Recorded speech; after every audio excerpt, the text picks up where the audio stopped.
کہ کیونکہ میں نے جب انٹرویو کیا تو میں نے اسے پوچھا کہ تم کیا کرنا چاہتے ہو. وہ کہتا ہے جی لوگوں کو بنیادی چیزیں ضرور, پانی مل جائے لوگوں کو, صاف پانی, لوگوں کے پاس بجلی پہنچ جائے, اور پھر ہاسپٹل ہو. یعنی جب ایک تکلیف میں انسان ہوتا ہے, دیکھیں جب تکلیف میں ہوتا ہے نا انسان, ایک گھر میں بیماری ہو گئی اور آپ کے پاس کہیں جانے کی جگہ نہیں ہے, وہ بے بسی وہ صرف وہ جانتے ہیں جو گزرے ہوں. تو مجھے اس کی بڑی یہ چیزیں پسند آئی, اور میں سمجھتا ہوں کہ اس نے بڑا اچھا کام کیا عثمان نے.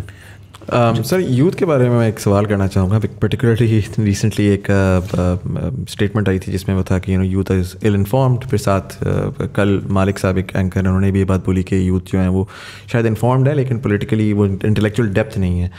آئی فیل لائک کہ بڑا 60% of the population is youth right now. Pakistan میں دیکھ رہا تھا کہ اگر میں 18 سے 30 کی عمر نکالوں تو جو آپ کا ووٹ بینک ہے اس میں 44% ووٹ جو ہے وہ اس پاپولیشن کا. اسینشلی اگلی الیکشن یہ ڈیفائن کر سکتے ہیں کون جیتے گا کون نہیں جیتے گا.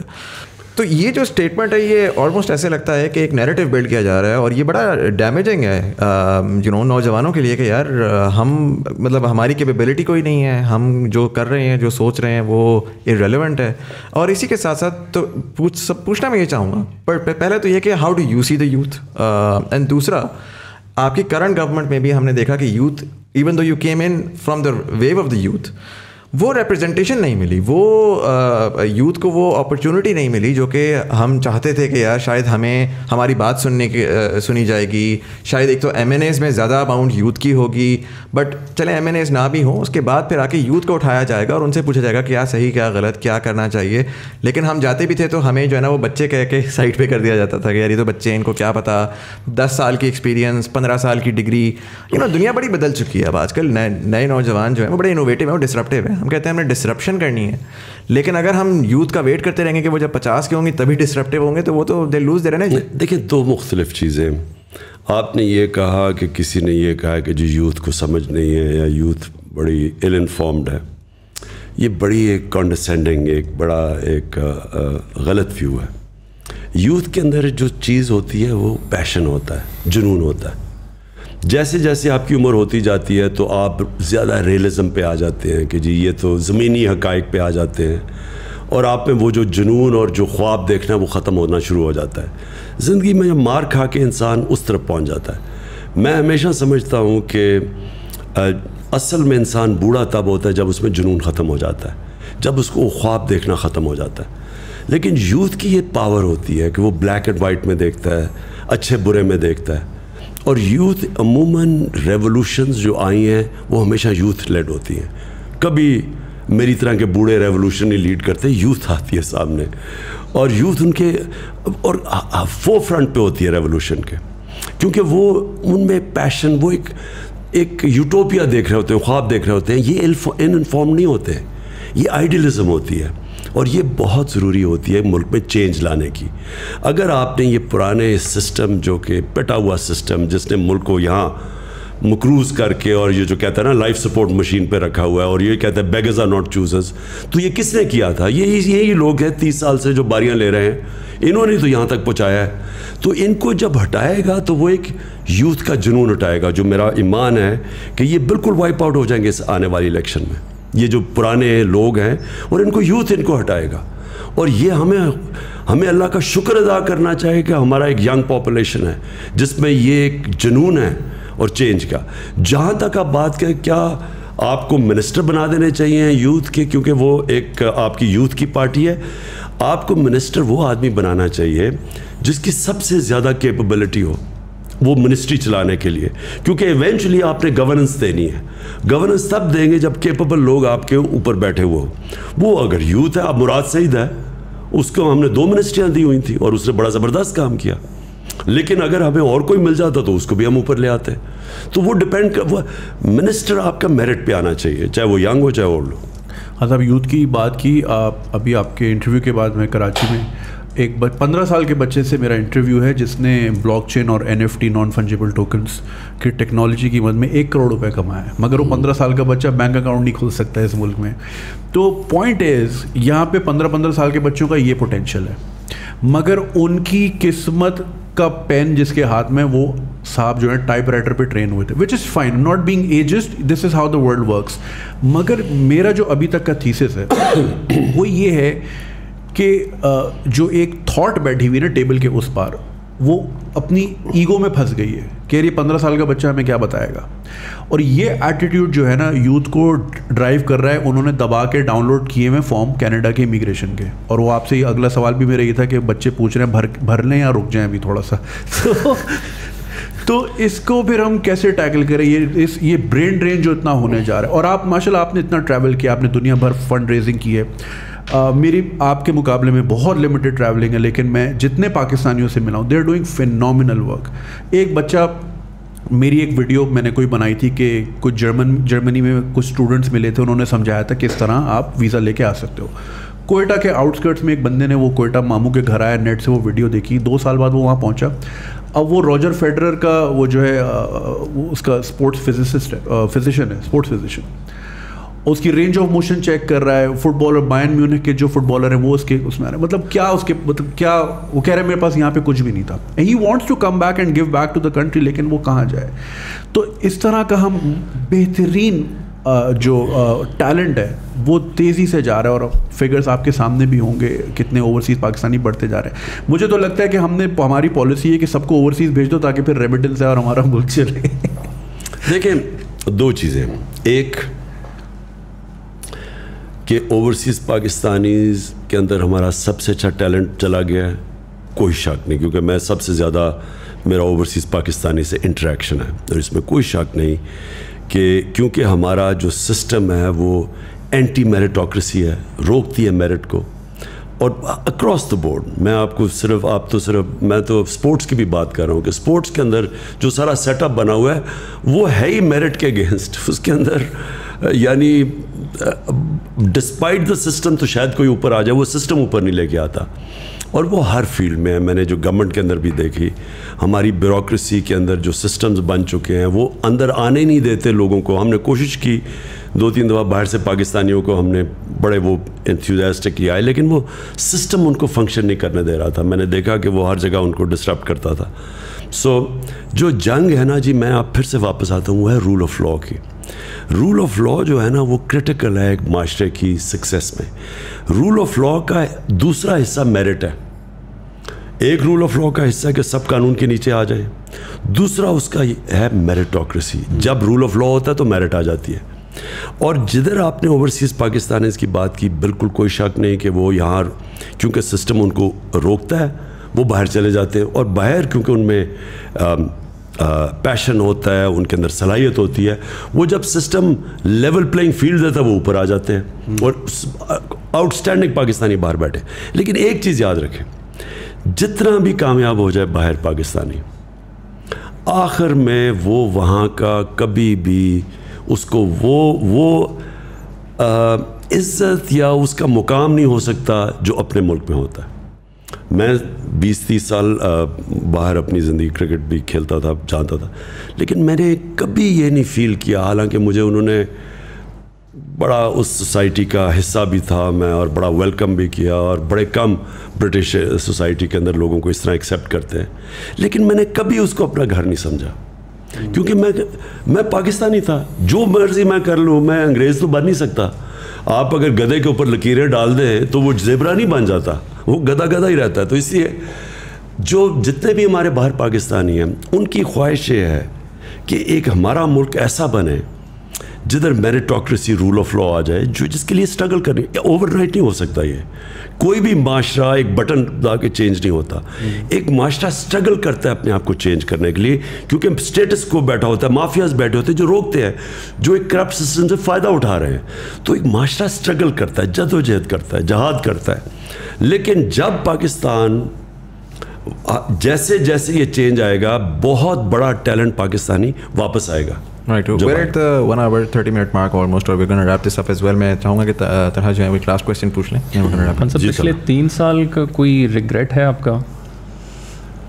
دیکھیے, ایک تو زندگی میں کوئی شارٹ کٹ نہیں ہے. اگر آپ پہلی دفعہ آپ کی پارٹی گورنمنٹ میں آئی ہے اور آپ نے چینجز کرنے ہیں اور آپ نے ریفارمز کرنا ہے, اور وہ آپ کے پاس اتنی کمزور گورنمنٹ ہے جو کہ کولیشن میں تھوڑی سی آپ کی میجورٹی ہے, وہ اس میں ریفارمز کرنا بڑا مشکل تھا. تو میں نے پہلے تو ریگریٹ یہ ہے کہ مجھے امیجیٹلی الیکشنز پہ چلے جانا چاہیے تھا, اور مجھے اگر کلیئر میجورٹی نہ ملتی تو میں اپوزیشن میں بیٹھتا. لیکن آن دا ادر ہینڈ جو میں نے سیکھا ہے 3.5 سال میں, یعنی میں نے وہ چیزیں سیکھی ہیں جو میں اب پیچھے دیکھتا ہوں, تو اگر اب اللہ نے کبھی موقع دیا تو مجھے پہلے سے ہی پتہ ہوگا کہ میں نے آتے ساتھ ہی, کیونکہ جب آپ آتے ہیں وہ ٹائم ہوتا ہے آپ میکسیمم چینجز کر دیں. تو مجھے اب پتہ ہے کہ میں نے کیا کیا چینجز کرنے ہیں, کیونکہ وہ اگر آپ شروع میں چینجز نہیں کرتے بعد میں نہیں ہو سکتے. تو جب آپ کی میکسیمم طاقت ہوتی ہے تب وہ مین چینجز کریں. تو وہ تو میں نے پرائرٹائز بھی کر لیا. اور پھر دوسری چیز کہ پہلے سے آپ کو پتہ ہونا چاہیے کہ جو آپ کی جگہ ہیں کس نے ان کے اوپر آ کے بیٹھنا ہے. وہ ہم پہلے پاور میں, پہلے تو خیر ہماری گورنمنٹ یا کوئی 2-3 دن پہلے پاور سے پورے نمبرز پورے ہوئے. جب نمبرز پورے ہوئے تو پہلے جب گورنمنٹ آئی تو تب ہمیں پریزنٹیشنز ملنی شروع ہوئی کہ ایک اداروں میں کیا سچویشن ہے. تو وہ فائر فائٹنگ ہی اس وقت ہو رہی تھی. آپ کے پاس پلاننگ ہی ہو سکتی ہے. اس وقت انشاءاللہ پلان کر کے آئیں گے اور پتہ ہوگا کہ کرنا کیا ہے. لوگوں کو بھی پہلے سے آئیڈینٹیفائی کریں گے کہ کی جگہ کے اوپر کون سے لوگ بیٹھے ہیں. یہ اور ریگریٹ میرا سب سے بڑا یہ ہے کہ ہمارے پاس جو ہم کر بھی سکتے تھے, جو بڑے بڑے کرمنلز اور جو مافیاز تھے, حالانکہ ہم نے بڑی زمینیں چھڑوائیں, قبضے گروپس سے پکڑا, گورنمنٹ کی زمینوں کے اوپر یہ پولیٹیشنز نے قبضے کیے ہوئے تھے وہ سارے چھڑوائے. لیکن ہم نے جس طرح ہمیں جو ہمارے پاس FIA بھی تھی اور اینٹی کرپشن بھی تھی اور FBR بھی تھی, ہم اور زیادہ کر سکتے تھے. لیکن انفارچونیٹلی ہمیں ریزسٹنس اندر سے بڑی آئی. یعنی جو ہمیں پتہ نہیں تھا کہ کئی لوگ ان کے ساتھ اندر سے ملے ہوئے تھے, تو وہ گو سلو کر دیتے تھے. ہم اس طرح کا جو احتساب کرنا چاہتے تھے, جو نیب تو ہمارے ہاتھ میں نہیں تھی, عدلیہ ہمارے ہاتھ میں نہیں تھی, لیکن جو ہمارے ہاتھ میں بھی تھا ان اداروں کو آہستہ آہستہ ہمیں جب سمجھ آئی تو وہ آخری 1 سال کے اندر پوری طرح سمجھ آئی. تو اب انشاءاللہ کبھی بھی موقع ملے تو آتے ساتھ ہی کریں گے. اور PDM کے لیے کوئی لاسٹ میسج؟ دیکھیے PDM تو ایک صرف اینٹی عمران الائنس ہے. ان کا تو کوئی نظریہ ہے نہ کچھ ہے. ان کی صرف ایک چیز ہے, کیونکہ سب کے اوپر زیادہ تر یہ ضمانت پہ ہیں, کرپشن کے کیسز ہیں, اور ان کی صرف ایک کوشش یہ ہوگی کہ کسی طرح عمران خان اور PTI کو یہ کامیاب نہ ہونے دے, کیونکہ ہم کامیاب ہوتے ہیں تو ان کی پالیٹکس ختم ہو جاتی ہے. تو اس لیے یہ ایک ان نیچرل سی الائنس ہے جو پازیٹیو نہیں ہے, ایک نیگیٹو الائنس ہے. صرف یہ کہ ایک آدمی کے ڈر سے اور پارٹی کے ڈر سے یہ سب اکٹھے ہیں. رائٹ سر, ریپ دس اپ. میں بس ایک سوال آپ سے پوچھوں گا, جنرلی میں سب گیسٹ سے پوچھتا ہوں. I want to channel Imran Khan the human, not Imran Khan the politician. آپ کی ظاہر ایک جرنی رہی ہے, کرکٹ کے کریئر میں آپ کی ایک جرنی تھی, اس کے بعد پھر as a philanthropist and then as a politician. ابھی 2023 چل رہا ہے, آج سے 27 سال بعد 2050 کا پاکستان ہوگا, آلموسٹ 103 سال کا پاکستان ہو چکا ہوگا.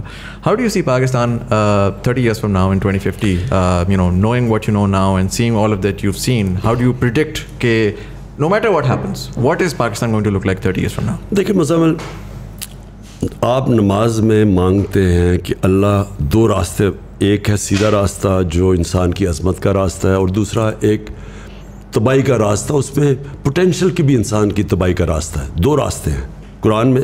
آپ صرف نماز میں ایک اللہ سے یہی صرف مانگتے ہیں کہ مجھے اس راستے پہ لگا. قوم کے بھی 2 راستے ہوتے ہیں سامنے, کیونکہ انسانوں کی قوم بنتی ہے نا. تو ہمارے سامنے بھی 2 راستے ہیں. یا ہم اب یہ جو سارا جو سازش ہوئی ہے اور یہ جو ساری ہمیں ایک غلام باہر کی مداخلت سے امپوز کی گئی ہے چوروں کی حکومت, تو یا تو یہ چلے گی اور اس کے بعد ایک تباہی کا راستہ ہے, اور یا اس کو فائٹ کرے گی قوم اور پھر وہ راستہ اختیار کرے گی جو کہ آزادی کا راستہ اور مشکل راستہ ہے.